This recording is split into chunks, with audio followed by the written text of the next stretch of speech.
m'appelle Aurélien Gosse, je viens de France, j'ai 25 ans et grâce à CEF 2000, j'ai trouvé un travail.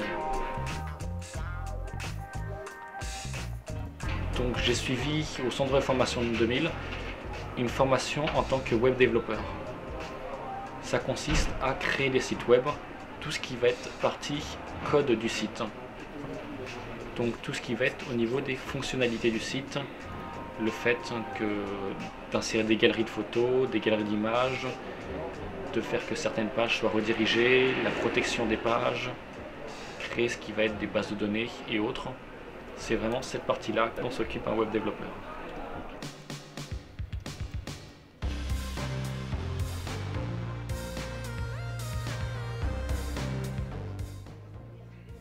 Donc on accueille essentiellement des demandeurs d'emploi qui sont inscrits chez Actiris ou qui émargent au CPS, qui ont entre 18 et la cinquantaine.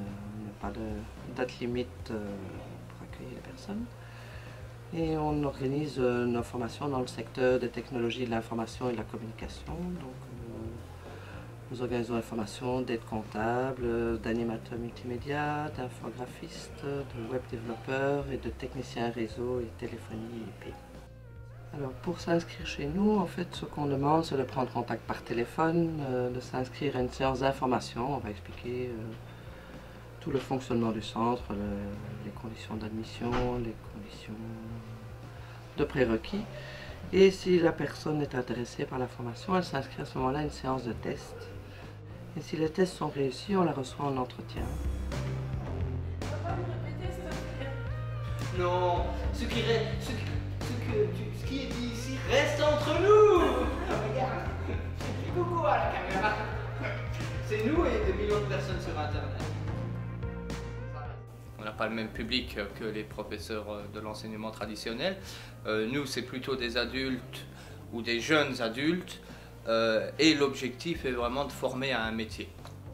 On essaye de favoriser aussi un rapport humain et donc il y a toute cette dimension humaine qui intervient aussi énormément dans nos formations. J'essaye de faire en sorte quand même que les gens qui viennent chez nous aient un rapport avec la formation qui serait complètement différent de ce qu'ils auraient pu rencontrer lorsqu'ils étaient étudiants eux-mêmes, parce que bon, pour certains, l'école n'a pas été spécialement une bonne expérience et donc ça sert à rien d'essayer de se rapprocher de ce modèle-là. Et d'ailleurs, même dans l'apprentissage et la pédagogie, on voit que ça marche beaucoup mieux parce que les gens arrivent à assimiler des choses. Des fois, ils ne s'en rendent même pas vraiment compte. C'est en fin de formation qu'ils se rendent compte que, du parcours qu'ils ont eu et de toutes les connaissances qu'ils ont acquis durant cette formation.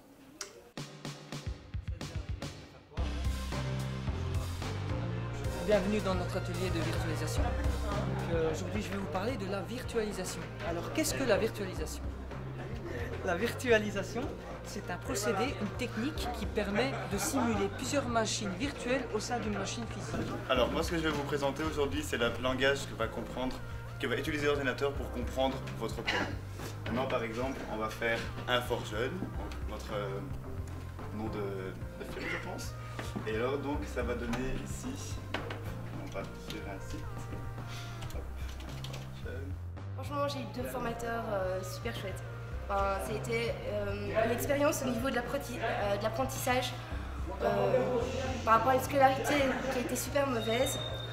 J'ai pu découvrir à travers cette formation des vrais formateurs, pédagogues, des gens qui étaient en partage et dans l'échange, qui avaient pas mal de connaissances et qui les ont partagées. Et je crois que c'est une des plus belles expériences de ma vie au niveau de l'enseignement et du partage et de l'échange, sincèrement.